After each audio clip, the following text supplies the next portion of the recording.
Sell sell চৈত্র sell 10%, 20%, 50% discount. তো যাই হোক বন্ধুরা, আজকের বারুইপুরে সেলে চলে এসেছি। তো আমার মনে হয় না যেমন সারা মাস সারা বছর জামা কাপড়ের দাম থাকে, আমার মনে হয় সেরকমই। তো যাই হোক, বারুইপুরে বাজার টুকটাক মানে কেনাকাটা করে নিয়ে আর বাজার কলকাতায় ঢুকেছি তোমার দাদা ভাইয়ের কিছু জামা প্যান্ট নেওয়ার জন্য। তো তার আগে আর একটা কথা বলি, আজকে জেফার আর মানে জেফারের ভাই আর জেফারের মা বাইকে করে গেল একদম পুরো সামন থেকে দেখলাম, মানে ফোনে দেখি, এই সামন থেকে ফার্স্ট টাইম দেখলাম। তো এই অভিজ্ঞতাটা তোমাদের সাথে শেয়ার না করে কি থাকা যায় বলো। আর আমার মেয়ে দেখো বাজার কলকাতায় এসে ওই যে আয়নাগুলো দেখছে না, ও শুধু ওই আয়নার সামনে সামনে কত রকম করছে।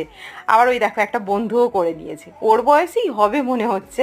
তো যাই হোক, টুকটাক কেনাকাটা হয়ে গিয়েছে, এবারে বাড়ির দিকে রওনা হবো। আর বাইরে বেরিয়েছি, কিছু খাবো না বাড়ি ফিরে যাবো, এটা হয় নাকি? তো নিয়ে নিয়েছি 2 প্লেট পাপড়ি চাট। তো চলো খেয়ে নিয়ে আর বাড়ির দিকে যাই। তো কেমন লাগলো ছোট্ট মিনি ব্লগটা অবশ্যই কমেন্টে জানিও কিন্তু। টাটা।